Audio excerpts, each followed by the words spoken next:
Hello everyone, this is me Kajal Chaudhary. This video is presented by me. This video is about the economic chapter 3rd of 12th class NCERT Introductory Macroeconomics. The chapter name is Money and Banking. Firstly, we will talk about the money. What is money? Why we need money? And then we will move toward the banking part. So guys, we will talk about what is money. So basically the first question is why we need money. हमें money की ज़रूरत क्यों पड़ती है? So before the invention of money we have the system called water system. तो what is water system? Water system में क्या होता है कि when we exchange one commodity with another commodity, it is known as water system. But as I am saying that in water system we exchange one commodity with another commodity and we are calling it water system. So there was certain loophole within the system itself. What was it? The first and biggest loophole was the problem of double coincidence of want. What does it mean? Let's take an example. Suppose there are two consumers in an economy, or we can say that two persons in an economy, they are functioning as an individual. Now in an economy people have their own needs, right? एक farmer है, ये यहाँ पर क्या करता है, rice produce करता है, ठीक है. वहीं दूसरी तरफ एक लेट्स सपोज ये दूसरा फार्मर है, ये वीट प्रोड्यूस करता है. Now what will happen guys? This farmer will do what? He will exchange his rice with wheat so that the need of both the person can be satisfied. But we all know that we are living in a modern world.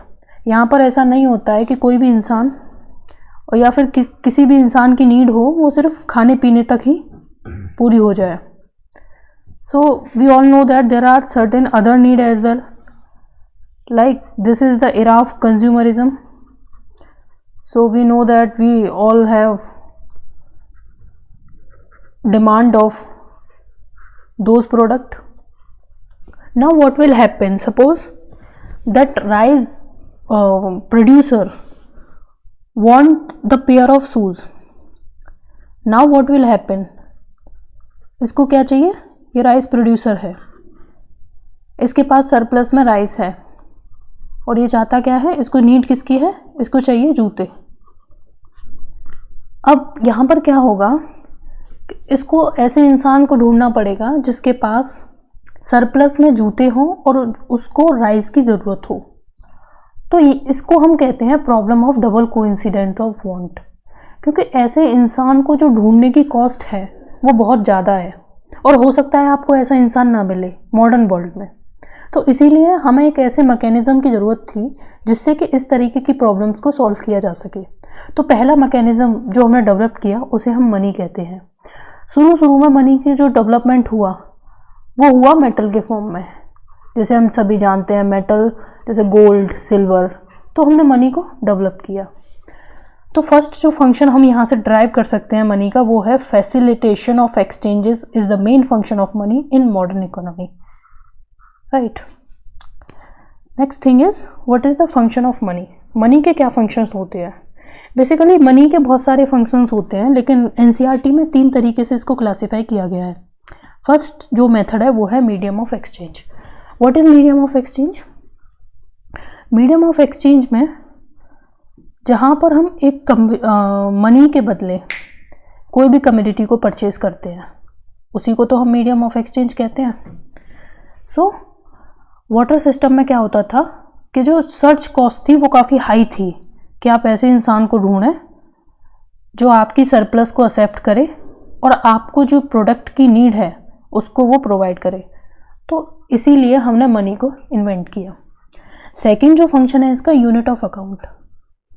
Water system में ये बहुत difficult था कि किसी भी commodity की value को define करना। सपोज आपके पास 1 kg राइस है, now you want 1 kg of almonds.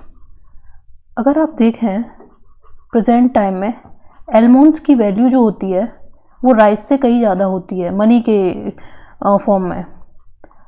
तो वाटर सिस्टम में ये प्रॉब्लम थी कि हम किस तरीके से डिटरमाइन करें कि हम कितने राइस से कितने एलमंड्स को एक्सचेंज कर सकते हैं। तो इसीलिए हमने मनी को इन्वेंट किया। मनी की हेल्प से आप क्या कर सकते हैं, राइस की वैल्यू को डिसाइड कर सकते हैं एज वेल एज एलमंड्स की भी वैल्यू को भी डिफाइन कर सकते हैं। तो value of all goods and services can be expressed in terms of money. The value of goods can be expressed in unit of money. So both are the same thing है। Now हमने कहा कि हम किसी भी commodity की value को money के फॉर्म में डिस्क्राइब कर सकते हैं। वहीं दूसरी तरफ हम मनी की वैल्यू को भी किसी कमोडिटी में भी डिफाइन कर सकते हैं। लेट्स सपोज हम एग्जांपल लेते हैं यहाँ पर वीट का। होता क्या है बेसिकली, सपोज वीट की जो प्राइस है, वो है 1 kg wheat is equals to 30 rupees. ये हमने ऐसा अज्यूम किया है यहाँ पर, ठीक है। तो हम कहेंगे हम 30 यूनिट ऑफ मनी में 1 kg ऑफ वीट परचेज कर सकते हैं। लेकिन कल को क्या होता है कि वीट की जो प्राइस है वो बढ़कर 35 हो जाती है। तो यू विल सी कि यहाँ पर जो मनी की परचेजिंग पावर है 1 यूनिट ऑफ मनी वो कम हो जाती है वीट के कंपैरिजन। पहले आप 30 रुपीज़ में जितना वीट परचेज कर पा रहे थे, अब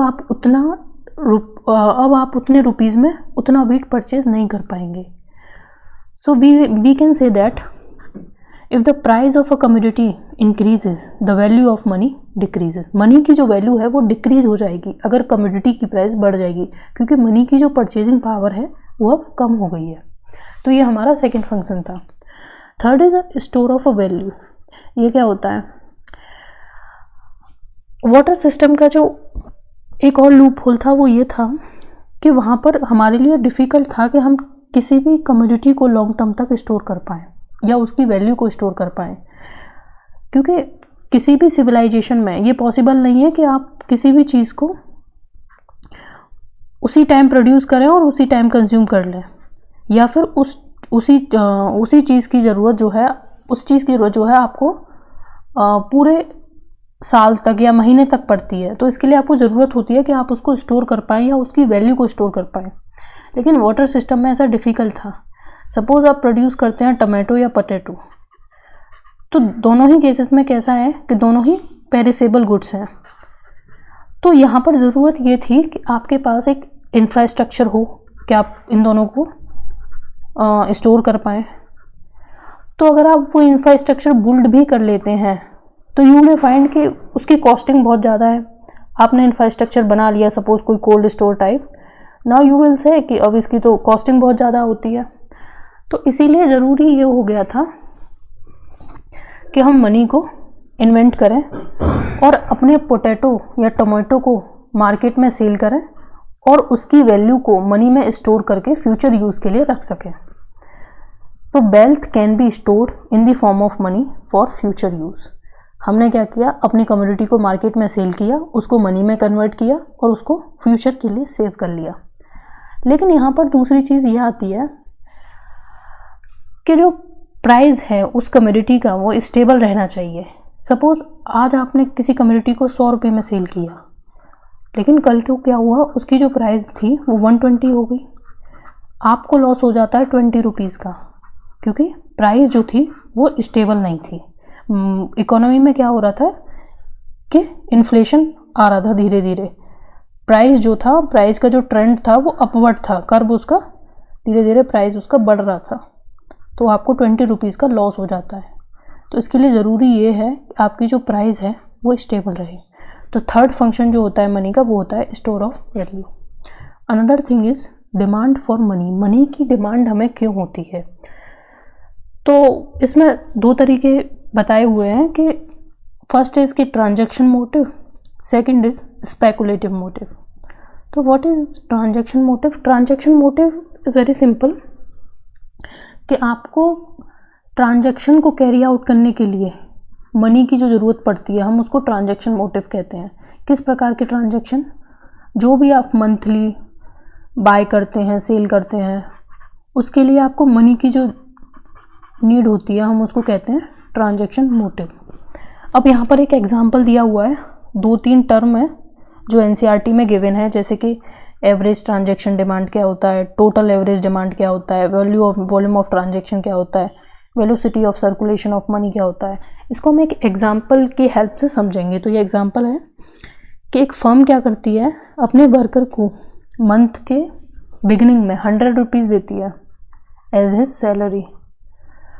तो 100 रुपीज़ क्या है? Stock of a money in an economy. हम यहाँ पर ये अज्यूम करके चलते हैं कि किसी भी इकोनॉमी में सिर्फ 2 ही एंटिटी हैं, एक है फर्म और दूसरा है आपका वर्कर। हाँ, हमने यहाँ पर ये अज्यूम किया है कि यहाँ ना तो यहाँ पर कोई गवर्नमेंट है, ना ही प्राइवेट सेक्टर है, ना ही आउटसाइड वर्ल्ड है। तो ये फर्म क्या करती है, इसको मंथ के बिगनिंग में 100 रुपीज़ प्रोवाइड करती है एज हिज सैलरी और वेजेस वॉट एवर। अब ये वर्कर क्या करता है कि धीरे धीरे मंथ के एंड तक अपने इस 100 रुपीज़ को खर्च करता है अपने एक्सपेंडिचर में, एक्सपेंसेस में। अब ऐसा इम्पॉसिबल है किसी भी कंज्यूमर के लिए कि वो एक साथ ही अपने सारे बिल पे कर दे। होता क्या है कि हम मंथली उसको धीरे धीरे अपने एक्सपेंसेस को पे करते हैं इन द होल मंथ। अब ऐसे में क्या होता है, जो वर्कर की जो इनकम है, अगर आप मंथ के बिगिनिंग में देखोगे तो वो 100 है और मंथ के एंड में देखोगे तो कितनी है, 0। आप इसका एवरेज निकालें तो कितना होता है, 50। तो हम कह रहे हैं यहाँ पर एवरेज ट्रांजैक्शन डिमांड जो है, या आप वर्कर के पर्सपेक्टिव से देखिए या फर्म के पर्सपेक्टिव से, वो 50 ही रहेगा। तो ये होता है हमारा एवरेज ट्रांजैक्शन डिमांड। इस इकोनॉमी में कितना है, 50। लेकिन टोटल एवरेज डिमांड कितना है? टोटल एवरेज डिमांड क्या है कि 50 रुपये तो हो जाते हैं फर्म के, 50 रुपये हो जाते हैं आपके वर्कर के। ये हो जाती है हमारी टोटल एवरेज डिमांड। वहीं अगर आप वॉल्यूम ऑफ ट्रांजैक्शन की बात करें, वॉल्यूम ऑफ ट्रांजैक्शन कितना हुआ? तो ट्रांजैक्शन तो दोनों साइड से हुआ, इसने इसको 100 दिए, इसने इसको 100 दिए, तो कितना हो जाता है ये, 200। बट मार्केट में स्टॉक कितना है मनी का, वो तो सिर्फ 100 ही है, लेकिन ट्रांजैक्शन हमारा 200 का हुआ है। तो ये होता है हमारा वॉल्यूम ऑफ ट्रांजैक्शन, और ये है हमारा मनी का स्टॉक मार्केट में। अब ऐसे में अगर आपसे कोई पूछे कि हमारी जो मनी है उसकी वेलोसिटी क्या है सर्कुलेशन की, वो कितना सर्कुलेट हो रही है कितने टाइम में, तो हम क्या करेंगे, टोटल ट्रांजैक्शन डिमांड कितना है, 200 डिवाइडेड बाय टोटल स्टॉक, ये हो जाएगी 2। क्योंकि जो मनी है, velocity of circulation of money is 2 because the number of time unit of money change hand during the unit period. मतलब किसी पर्टिकुलर टाइम में मनी कितने बार जो है एक हैंड से दूसरे हैंड में पास होती है, उसी को हम कहते हैं velocity of circulation of money. अब इससे रिलेटेड कुछ कॉन्सेप्ट हैं, जैसे aggregate transaction demand for money is positively related to GDP, nominal GDP. We must remember the nominal GDP. What is nominal GDP? GDP at a current price is a nominal GDP. Or GDP current, we should mention it here. And GDP, what is real GDP? GDP at a constant price, right? So here we are saying that if the aggregate transaction demand for money increases, अगर aggregate transaction demand increase होगा, aggregate transaction demand हमारे पिछले वाले example में था 200, मतलब कितने, अगर ये इंक्रीज होता है तो नॉमिनल जीडीपी जो है वो भी इंक्रीज होगा, बिल्कुल होगा। आपकी इकोनॉमी में कितना सर्कुलेशन है मनी का, अगर ज़्यादा ट्रांजैक्शन डिमांड होगा तो वो क्या सिग्निफाई करता है कि ज़्यादा ट्रांजैक्शन हो रही हैं लोगों के बीच में। ट्रांजैक्शन कब होती हैं, तब प्रोडक्शन होता है, जब प्रोडक्शन होता है तो जीडीपी बढ़ता है। अब आता है rise of transaction demand for money implies rise of GDP, जैसे कि अभी हमने कहा। It is also positively related to the inflation, that is rising transaction demand will lead to rise in price level. Of course, how? See, देखो, अगर किसी भी economy में ट्रांजेक्शन डिमांड ज़्यादा है, ट्रांजेक्शन डिमांड ज़्यादा होने का क्या मतलब है? सिंपल है कि लोगों को पैसे की ज़रूरत है। पैसे की ज़रूरत कब होती है? तब इकोनॉमी में डिमांड बढ़ती है। जब डिमांड बढ़ती है तो क्या होता है? डिमांड बढ़ती है तो हमारी मार्केट में इन्फ्लेशन आती है। तो यही ये पॉइंट एक्सप्लेन करना चाह रहा है, ठीक है। तो ये पूरा हो गया हमारा demand for money for transaction motive. अब सेकंड होता है हमारा demand for money speculative motive. इसमें क्या होता है? बेसिकली ये हमारी एक सिस्टमैटिक स्टडी होती है बॉन्ड वर्सेस मनी के बीच में। अब ये क्या होता है बॉन्ड वर्सेस मनी? एक्चुअली होता क्या है, हम ये कह रहे हैं यहाँ पर कि हमारी जो मनी है उसकी स्पेकुलेटिव डिमांड कितनी होगी, वो क्या डिटरमाइन करेगा? तो वो डिटरमाइन करता है बॉन्ड का इंटरेस्ट रेट। अब ये क्या होता है? सपोज़ किसी भी इकोनॉमी में बॉन्ड का इंटरेस्ट रेट जो है वो बढ़ रहा है, बॉन्ड का इंटरेस्ट रेट जो बढ़ रहा है तो उसकी स्पेकुलेटिव डिमांड जो है वो कम हो जाएगी। अब बॉन्ड का इंटरेस्ट रेट बढ़ रहा है तो स्पेकुलेटिव डिमांड कम क्यों होगी? सिंपल है। पहली बात तो हमें ये पता होना चाहिए कि स्पेकुलेटिव डिमांड होती क्या है। बेसिकली स्पेकुलेटिव डिमांड ये होता है कि लोग जो मनी को कितना अपने घरों में रखना पसंद करते हैं उसी को हम स्पेकुलेटिव डिमांड कहते हैं।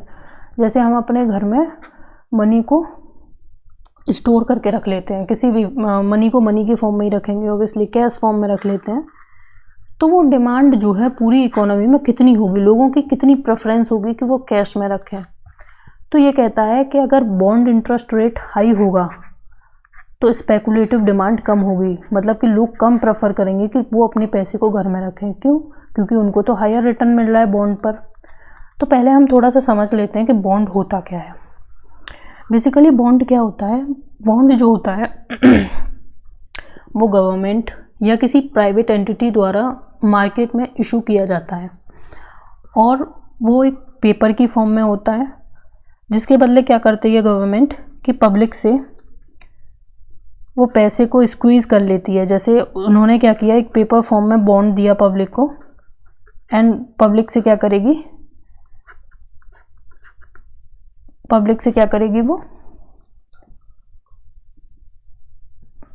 पैसे ले लेगी इसके बदले और पब्लिक को क्या दे देगी, ये बॉन्ड, ये पेपर, ठीक है। अब उसकी मैच्योरिटी पीरियड पे ये पब्लिक आएगी गवर्नमेंट से, अब उनके बॉन्ड को उसको दे जाएगी और अपने पैसे वापस ले जाएगी विद इंटरेस्ट और मैच्योरिटी वैल्यू। तो यहाँ पर कुछ टर्म्स हैं जिनको हमें समझना है। Speculative, higher the interest rate of bond lower will be the speculative demand for money, ये हमने डिस्कस कर लिया है। Speculative demand inversely related to bond interest, सही बात है। अगर स्पेकुलेटिव डिमांड जो बॉन्ड इंटरेस्ट अगर ज़्यादा होगा तो स्पेकुलेटिव डिमांड कम होगा। दूसरी चीज़, bond yield is equal to maturity value of bond divided by bond price. इसका क्या मतलब है? पहले तो हमें पता होना चाहिए कि बॉन्ड यील्ड होता क्या है। बॉन्ड यील्ड बेसिकली क्या होता है कि कितना रिटर्न कंज्यूमर को या बॉन्ड के बायर को मिलता है उसके बॉन्ड पर, उसको हम बॉन्ड यील्ड कहते हैं। बेसिकली आप प्रॉफिट के फॉर्म में इसको समझ सकते हैं कि कितना प्रॉफिट आपको बॉन्ड में हुआ। Bond yield is inversely related to bond price. अब यहाँ पर हम इसको समझना है। गवर्नमेंट क्या करती है, बॉन्ड इशू करती है 100 रुपीज़ का, उसकी मैच्योरिटी वैल्यू है 110। गवर्नमेंट कहती है कि हम आपको 100 रुपीज़, आपसे 100 रुपीज़ लेंगे, 2 साल बाद आपको 110 रुपीज़ देंगे। मैच्योरिटी वैल्यू हो जाती है हमारी 110 रुपीज़। अब क्या होता है मार्केट में, लेट सपोज गवर्नमेंट क्या करती है, बॉन्ड का इंटरेस्ट बढ़ा देती है, क्योंकि गवर्नमेंट को ऐसा लग रहा है कि मुझे पैसे की ज़रूरत है या फिर कुछ उसके पर्सनल इंटरेस्ट, बॉन्ड की इंटरेस्ट रेट बढ़ा देती है। तो ऐसे में लोग क्या करेंगे, लोग जाएंगे बॉन्ड को खरीदने। जब लोग बॉन्ड को खरीदने जाएंगे तो क्या होगा, बॉन्ड की डिमांड बढ़ जाएगी, लेकिन सप्लाई तो मार्केट में उतनी ही है। तो जब सप्लाई उतनी है तो बॉन्ड का प्राइस बढ़ जाएगा। जब बॉन्ड का प्राइस बढ़ेगा तो बॉन्ड का प्राइस बढ़ेगा उसकी फेस वैल्यू से। तो 100 रुपीज़ उसकी फेस वैल्यू है, लोग क्या करेंगे, उसको परचेज़ करेंगे। किसी ने कहा मैं 102 में लूँगा, किसी ने कहा 103, किसी ने कहा 104। जैसे जैसे बॉन्ड का प्राइस बढ़ेगा उसकी यील्ड कम होगी, क्योंकि आपको जो मिलेगा 2 साल बाद वो तो सिर्फ 110 ही मिलेगा। नो मैटर कि आप प्राइस को कितना बढ़ा देते हैं। सपोज़ आपने प्राइस को बढ़ा दिया 107 कर दिया, तो 2 साल बाद सिर्फ आपको 3 रुपये मिलेगा। 3 रुपये क्या है, हमारी बॉन्ड यील्ड। तो यहाँ पर क्या हो रहा है, बॉन्ड प्राइस के बढ़ने से बॉन्ड यील्ड कम हो रही है। तो यही तो ये पॉइंट कह रहा है कि bond yield is inversely related to bond price. तो ये होता है हमारा बॉन्ड यील्ड और बॉन्ड प्राइस का कॉन्सेप्ट। और बॉन्ड की जो प्राइस होगी वो इन दोनों के बीच में ही होगी, बॉन्ड यील्ड और मैच्योरिटी वैल्यू के, क्योंकि मैच्योरिटी वैल्यू से तो बढ़ नहीं सकती, कौन लॉस में बॉन्ड खरीदेगा। तो this is what speculative motive of money. अब next thing is supply of a money. Supply of a money से पहले हमें पता होना चाहिए 2 कॉन्सेप्ट, वो होता है fiat money and second is legal tender. ये दोनों होता क्या है, एक्चुअली अभी हम देख रहे हैं मार्केट में बिटकॉइन जो है वो काफ़ी ट्रेंडिंग में है। तो क्या बिटकॉइन फिएट मनी है या बिटकॉइन जो है लीगल टेंडर है, तो ये हम जानेंगे इसको समझने के बाद। तो फिएट मनी क्या होता है, फिएट मनी, किसी भी मनी करेंसी को फिएट मनी होने के लिए 2 कंडीशन फुलफिल करनी होती हैं। पहली कंडीशन क्या है कि it must be in physical और डिजिटल कॉइन, और ये वैल्यू को मेजर कर पाए, मतलब कि आपकी जो मनी है वो फिजिकल फॉर्म में होनी चाहिए या डिजिटल में भी हो सकता है, और इसकी इतनी कैपेसिटी हो कि ये किसी भी कमोडिटी की वैल्यू को मेजर कर पाती है। दूसरा इसका फंक्शन ये होता है या कंडीशन कि इसको किसी भी अथॉरिटी के द्वारा इशू किया जाना चाहिए, या तो किसी किंग के द्वारा, क्वीन के द्वारा, गवर्नमेंट के द्वारा या सेंट्रल बैंक के द्वारा। इंडिया के केसेस में मनी को इशू किया जाता है आरबीआई के द्वारा, जो कि हमारी सेंट्रल बैंक है।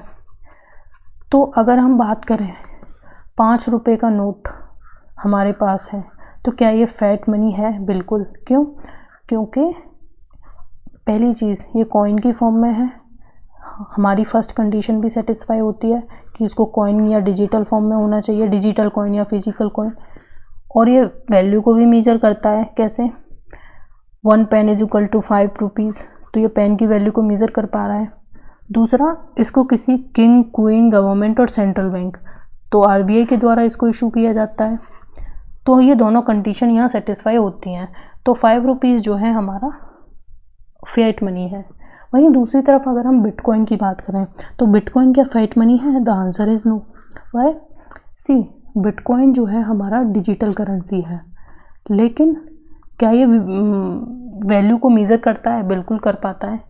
लेकिन क्या इसको गवर्नमेंट के द्वारा इशू किया जाता है? The answer is no. Government bitcoin को इशू नहीं करता। गवर्नमेंट खुद परेशान है कि इसको कैसे रेगुलेट किया जाए, तो गवर्नमेंट इसको इशू नहीं करता है। तो बेसिकली क्या होता है, बिटकॉइन जो है हमारी फिएट मनी नहीं है, लेकिन 5 रुपीज़ जो है हमारा फिएट मनी है। अब दूसरा आता है लीगल टेंडर। क्या लीगल टेंडर क्या होता है? तो इसमें इसकी भी 2 कंडीशन है। पहली ये है कि इसको फिएट मनी होना चाहिए, दूसरी ये है कि कोई भी इंसान जो है इसकी एक्सेप्टेंस को डिनाई नहीं कर सकता है, वो मना नहीं कर सकता है कि मैं ये पैसा नहीं लूँगा। अगर वो करता है तो आप उसको उसके अगेंस्ट FIR कराओ और उसको जेल ले जाओ, ठीक है। तो क्या होता क्या है बेसिकली, फिएट मनी क्या होता है?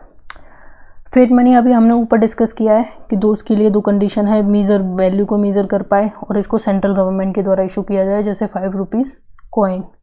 वहीं दूसरी तरफ person can not denied it acceptance. मतलब क्या होता है, अब 2000 रुपये का नोट है, अगर आप इसको दुकानदार के पास लेकर जाते हैं तो वो मना नहीं कर सकता इस रुपये को एक्सेप्ट करने से, क्योंकि इस 2000 रुपये के पीछे एक लीगल बैकिंग है, आरबीआई के गवर्नर के द्वारा है। आरबीआई का गवर्नर आपके 2000 के नोट पर साइन करके देता है, और एक स्टेटमेंट उस पर होता है कि मैं धारक को इतनी रकम अदा करता हूँ। तो ये सिग्निफाई करता है कि अगर आप अपने 2000 का नोट लेकर RBI के गवर्नर के पास जाते हैं तो वो आपको इतनी परचेजिंग पावर प्रोवाइड कराएगा, आपकी ये इतनी वैल्यू है 2000 रुपये के नोट की। ठीक है, तो ये होता है हमारा लीगल टेंडर। 2000 रुपये का नोट लीगल टेंडर है। वहीं दूसरी तरफ अगर चेक की हम बात करते हैं, चेक को कौन इशू करता है? Commercial bank. तो क्या ये लीगल टेंडर है? ये डिजिटल करेंसी तो है, तो क्या ये लीगल टेंडर है? Answer is no. चेक जो है हमारा लीगल टेंडर नहीं है। तो क्या इसका मतलब person can denied its acceptance? हाँ, person can also denied its acceptance. आप उसको जेल नहीं ले जा सकते हैं कि आप हमारा चेक लो, तो वो यहाँ पर मना कर सकता है। तो चेक जो है हमारा लीगल टेंडर नहीं है, क्योंकि उसको कमर्शियल बैंक इशू करता है, न कि RBI। तो this is it in this video. Next we will come in